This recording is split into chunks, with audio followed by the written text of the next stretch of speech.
Educator ज्योति।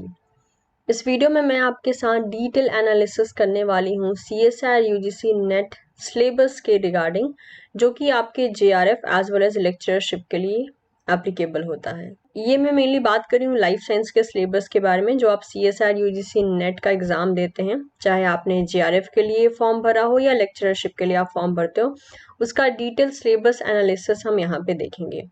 इस particular video की request मुझे काफ़ी दिनों से आ रही है। ऑल्दो टीचिंग पाठशाला पे वीडियो अवेलेबल है, लेकिन वो सिर्फ सिलेबस का वीडियो अवेलेबल है, एनालिसिस का वीडियो अवेलेबल नहीं है। तो उसी के बेसिस पे मैं इंपॉर्टेंट एनालिसिस भी करूंगी, आपको ये भी बताऊंगी कि कौन सी यूनिट को प्रिपेयर अगर आप करते हो, या मतलब ओवरऑल जितने भी इंपॉर्टेंट चीज़ें होती हैं उनका भी मैं आपको एनालिसिस करके बताऊंगी, ठीक है। बिकॉज मैं खुद 3 साल से CSIR UGC नेट के स्टूडेंट्स को पढ़ा रही हूँ, और उसके अकॉर्डिंग उसी एक्सपीरियंस को ध्यान में रख के ही मैं सभी चीज़ों का एनालिसिस करने वाली हूँ।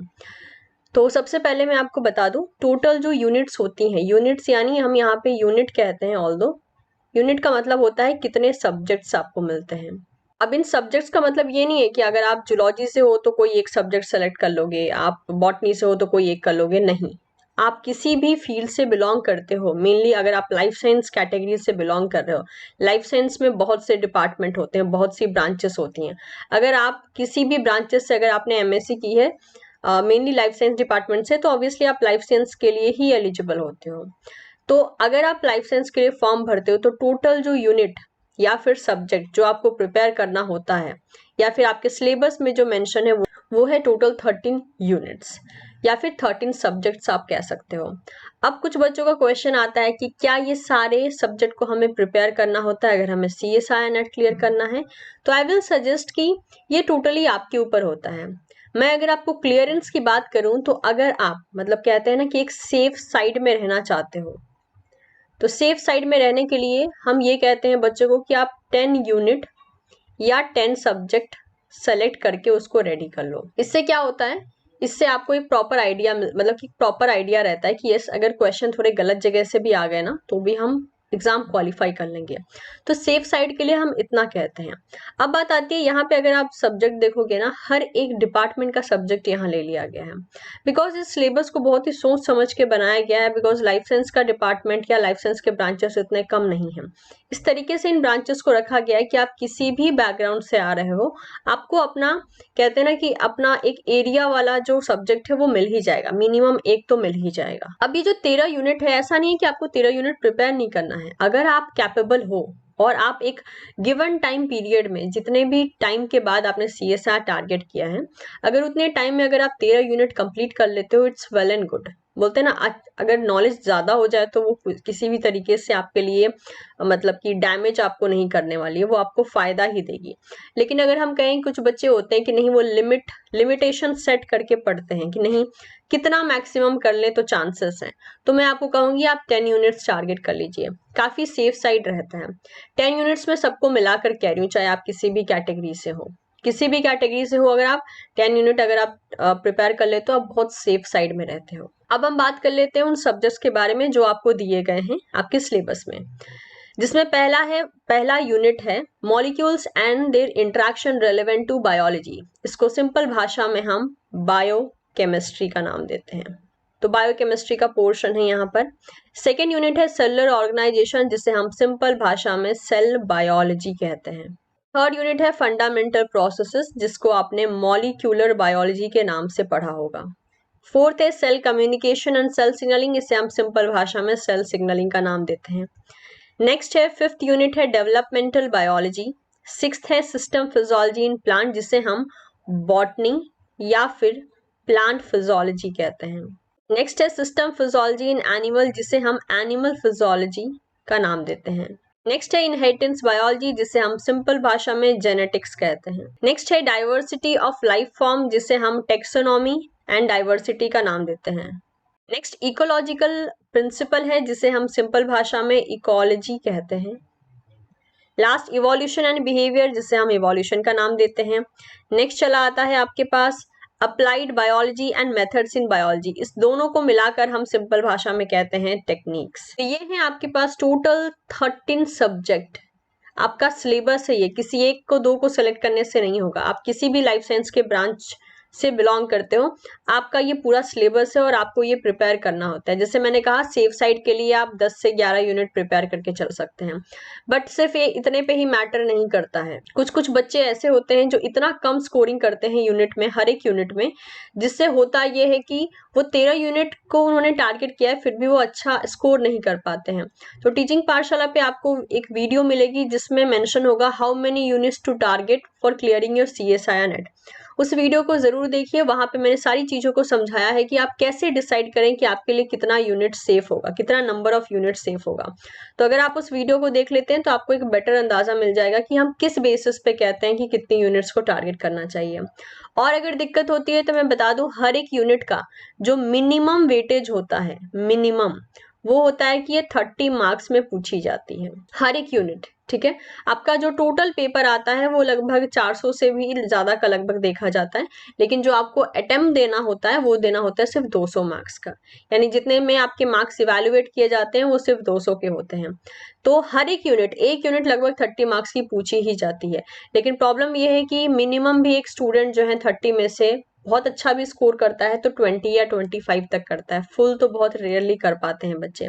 एनीवेज वो हमारा अभी मतलब कि टॉपिक नहीं है जिसपे हम बात करें, क्योंकि इस टॉपिक पे मैं ऑलरेडी वीडियो अपलोड कर चुकी हूँ, तो वो आप चैनल पे देख सकते हैं। इनफैक्ट आपको प्लेलिस्ट भी मिल जाएगी CSIR गाइडेंस के नाम से।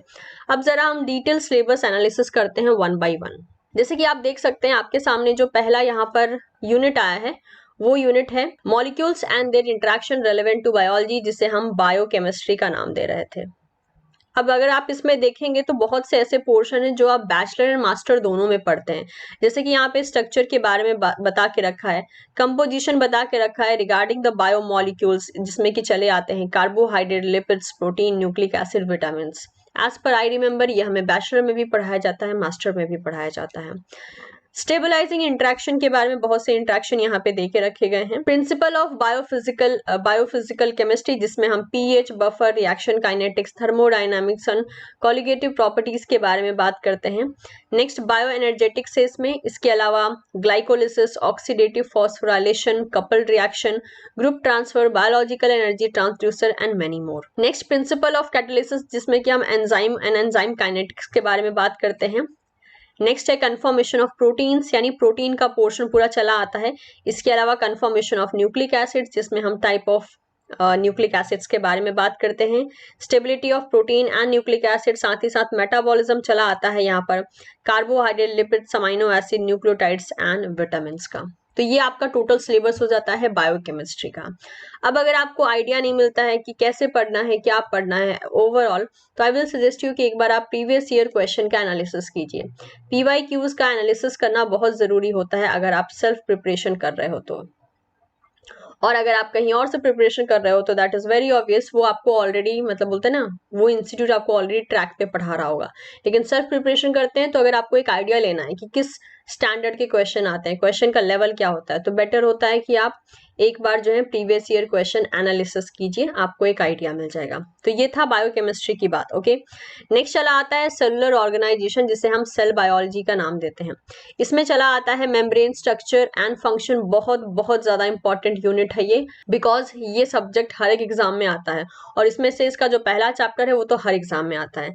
नेक्स्ट चला आता है organisation and function of organelles, जितने भी ऑर्गेनेलीज है उनका फंक्शन, वो कैसे ऑर्गेनाइज होते हैं, कैसे लोकेटेड होते हैं, एवरीथिंग।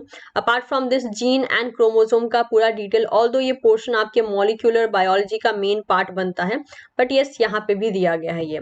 फिर cell division and cell cycle का पूरा डिटेल, देन माइक्रोबियल फिजियोलॉजी का डिटेल। ठीक है, तो ये सारे के सारे पोर्शन जो है आपके सेल बायोलॉजी में चले आते हैं। नेक्स्ट हम बात करते हैं मॉलिक्यूलर बायोलॉजी के बारे में, जिसे हम फंडामेंटल प्रोसेस का नाम देते हैं। इसमें DNA replication, repair and recombination सब चला आता है डिटेल में। आरएनए सिंथेसिस एंड प्रोसेसिंग भी पूरा डिटेल में आपको पढ़ना है। Apart from this protein synthesis और उसके processing and control of gene expression at transcription and translational translation level.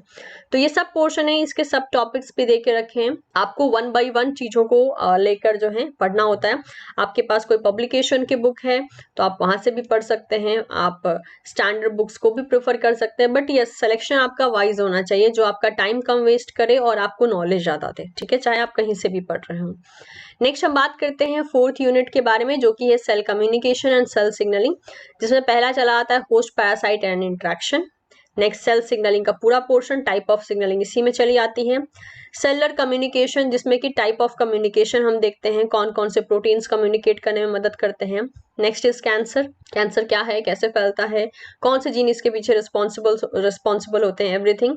And last is इनेट and adaptive immune system. ये पोर्शन तो आपको टीचिंग पाठशाला पे ही मिल जाएगा, इसकी पूरी की पूरी प्लेलिस्ट अवेलेबल है। आने वाले टाइम में भी बहुत सी चीजें इसके लिए अवेलेबल करवाई जाएंगी। तो ये तो इम्यूनोलॉजी पोर्शन पूरा का पूरा आपको टीपी पे ही मिल जाएगा, और ये पोर्शन भी मतलब कि सेल सिग्नलिंग में ही चला आता है। नेक्स्ट बात करते हैं डेवलपमेंटल बायोलॉजी के बारे में। अच्छा, एक चीज और, अगर आप इन सारी यूनिट से रिलेटेड बुक्स जानना चाहते हैं, स्टैंडर्ड बुक्स के नाम जानना चाहते हैं, तो वो भी टीचिंग पाठशाला पे आपको मिल जाएगा।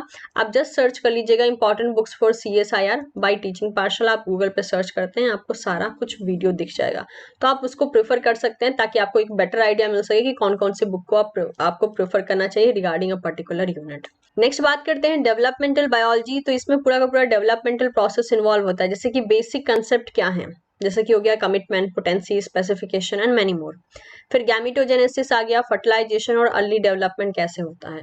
नेक्स्ट आता है मॉर्फोजेनेसिस और ऑर्गेनोजेनेसिस, एनिमल में कैसे होते हैं एंड प्लांट में भी कैसे होते हैं, ये भी यहाँ पर आपको पढ़ने को मिलता है। And apart from this programme, cell death, ageing and senescence, ये तीनों पोर्शन जो है देखने को आपको मिल जाता है इसमें। नेक्स्ट चला आता है सिस्टम फिजियोलॉजी इन प्लांट, जिसे हम प्लांट फिजियोलॉजी कहते हैं। अगेन ये पूरा कोर बॉटनी पोर्शन है, जो बॉटनी के स्टूडेंट है जिन्होंने MSc या BSc बॉटनी से किया, उनके लिए ये पोर्शन बहुत ईजी हो जाता है, क्योंकि सब कुछ वही है जो उन्होंने अपने BSc एंड मास्टर में पढ़ा है। जैसे कि यहाँ पर फोटोसिंथेसिस चला आता है, respiration and photo respiration, nitrogen metabolism, plant hormones, sensory photobiology चले आते हैं। Apart from this solute transport and photo assimilate translocation, जिसमें कि वाटर, मिनरल्स एंड फूड का ट्रांसलोकेशन कैसे होता है, ये सब चले आते हैं। सेकेंडरी मेटाबोलाइट्स का detail and stress physiology. Okay, तो ये पोर्शन बहुत एक ह्यूज हो जाता है, मतलब plant physiology is very lengthy subject. मैं खुद इसको पढ़ाती हूँ स्टूडेंट्स को लाइव क्लासेस में, तो ये लगभग 45 क्लासेस से भी ज्यादा ले लेता है, तो मतलब बहुत एक लेंदी यूनिट है ये। नेक्स्ट चला आता है एनिमल फिजियोलॉजी, अगेन ये भी एक लेंदी यूनिट है। तो अगर आप बोलते हैं ना, अगर आप एनिमल फिजियोलॉजी बैकग्राउंड से ही बिलोंग करते हैं, मतलब आपने जूलॉजी में अपना BSc या MSc किया, तो आपको ये यूनिट बहुत पसंद आएगी, और बहुत कुछ आपने ऑलरेडी पहले से भी पढ़ा होगा। इसमें चला आता है ब्लड एंड सर्कुलेशन का portion, cardiovascular system, respiratory system, nervous system, sense organs, excretory system and thermo regulation का पोर्शन चला आता है। अपार्ट फ्रॉम दिस इसमें स्ट्रेस एंड एडेप्टेशन चले आते हैं, डाइजेस्टिव सिस्टम का डिटेल चला आता है, एंडोक्राइनोलॉजी चला आता है, जो कि काफी ज्यादा इंपॉर्टेंट पोर्शन हो जाता है। तो ये थी एनिमल फिजियोलॉजी के बारे में। नेक्स्ट चला आता है इनहेरिटेंस बायोलॉजी, जिसे हम जेनेटिक्स का नाम देते हैं।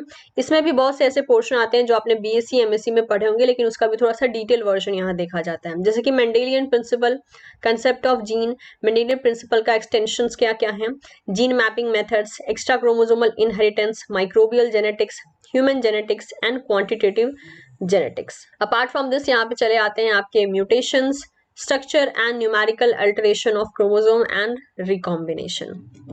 9th यूनिट है डाइवर्सिटी ऑफ लाइफ फॉर्म, जो कि काफी ज्यादा टफ हो जाती है। टफ इसलिए नहीं क्योंकि ये एक्चुअल में टफ है, टफ इसलिए बिकॉज इसमें सारे मेमोरी बेस्ड फैक्ट है, मतलब आपको बहुत याद करना पड़ता है, बहुत रटना पड़ता है रादर टू से।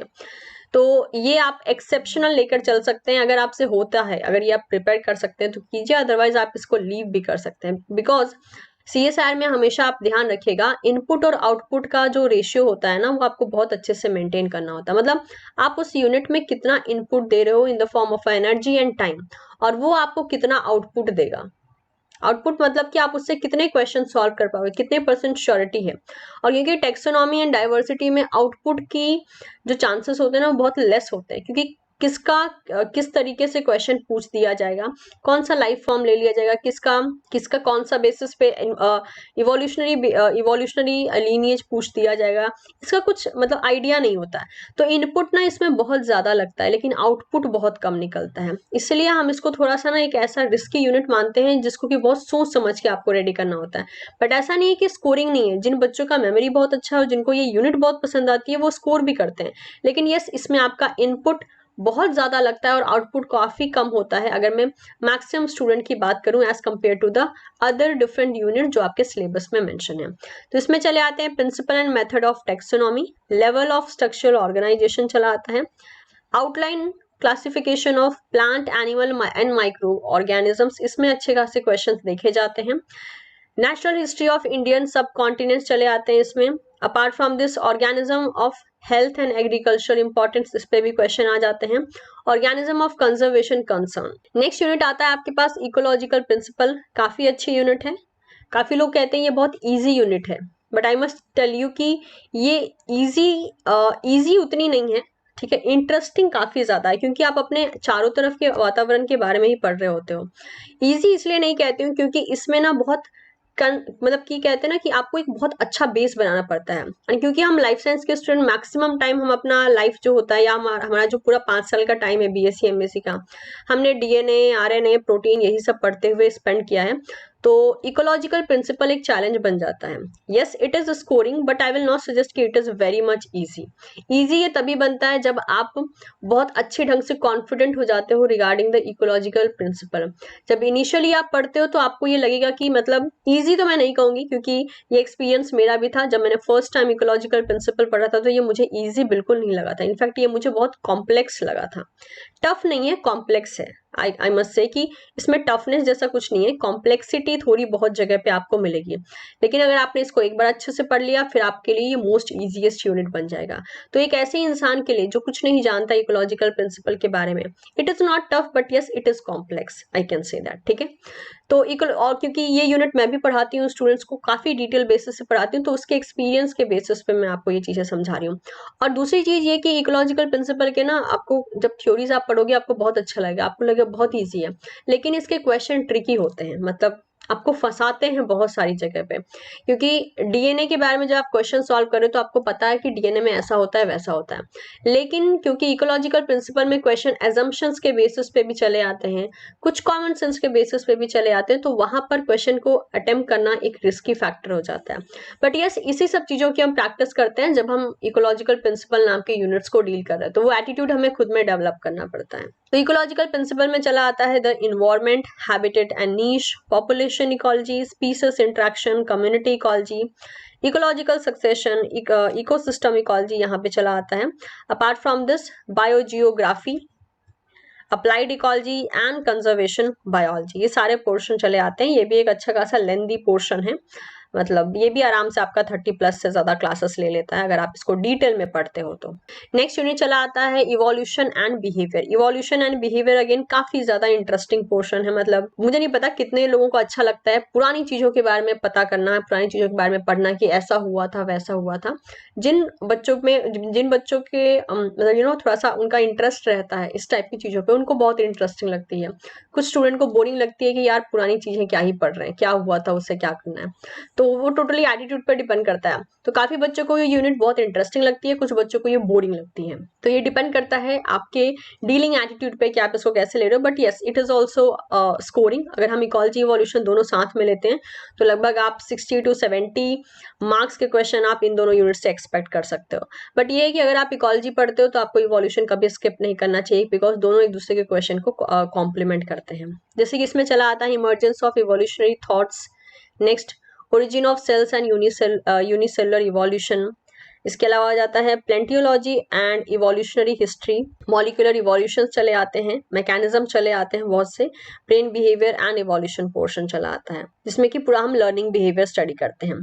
12th यूनिट चली आती है अप्लाइड बायोलॉजी, जो कि अगेन टेक्निक से भरी हुई है, जैसे कि हो गया इसमें फर्मेंटेशन हो गया, इसके अलावा स्मॉल एंड मैक्रो मॉलिक्यूल्स का प्रोडक्शन हो गया, इम्यूनोलॉजिकल प्रिंसिपल हो गया, वैक्सीन का प्रोडक्शन हो गया, tissue culture, cell culture, plant and animal से रिलेटेड सारी पोर्शन यहाँ पे चले आते हैं, आप देख सकते हैं सारा का सारा टेक्निक पोर्शन ही है ये। अपार्ट फ्रॉम दिस जो यूनिट नंबर 13 है इसमें भी molecular biology and recombinant DNA technology and साथ ही साथ हिस्टोकेमिकल एंड इम्यूनो टेक्निक्स, ये सारे पोर्शन अगर आप अगेन देखते हो तो ये सारे टेक्निक्स होते हैं। ओके, डायरेक्टली और इनडायरेक्टली जो है। इसके अलावा इसमें बायोफिजिकल मेथड भी चले आते हैं, स्टैटिस्टिकल मेथड भी चले आते हैं, रेडियो लेबलिंग टेक्निक है, माइक्रोस्कोपिक टेक्निक है, इलेक्ट्रोफिजियोलॉजिकल मेथड्स हैं and methods in field biology है। मतलब कि आप देख सकते हो कि जो आपका यूनिट नंबर 13 है ये बहुत ज्यादा ह्यूज है।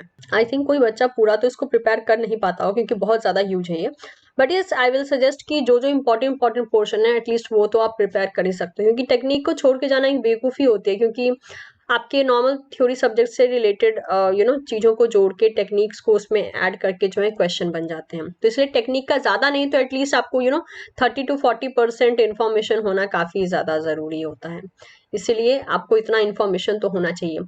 तो भले आप 12th एंड 13th यूनिट को पूरा टारगेट ना करो, लेकिन इतना तो करो कि अगर उससे रिलेटेड क्वेश्चन किसी दूसरे यूनिट के साथ मिक्स होके आए तो आप उसको डील कर सको। तो ये डिटेल एनालिसिस था जिसमें कि मैंने आपको बताया कि कौन कौन से पोर्शन है, ऑल्दो इसे आप रीड आउट भी कर सकते थे, बट यस ये आप लोग की रिक्वेस्ट ही थी कि मैम प्लीज एक डिटेल एनालिसिस के साथ आओ ताकि हमें भी पता चल सके क्या है कैसे है एवरीथिंग। बट ठीक है, मैंने एक डिटेल वीडियो बना दिया, डिटेल एनालिसिस कर दिया और साथ ही साथ आपको ये सारी बातें भी बता दी। और अगर आप बात करें कि कौन सी यूनिट को कितना टाइम लगता है प्रिपेयर करने में, जो अक्सर बच्चे पूछते हैं, तो देखिए गाइस ये टोटली आपके स्पीड पे बिलोंग करता है, आपके स्पीड से, आपकी अंडरस्टैंडिंग पावर से। ऐसा नहीं होता जैसे कि अगर मैं कहूँ कि मुझे खुद पढ़ना पड़े तो मैं इकोलॉजी 15 दिन में कवर कर लूंगी, कोई कह सकता है मैं तो 10 दिन में कवर कर सकता हूँ, कोई बोलेगा मुझे 1 मंथ लग जाएगा।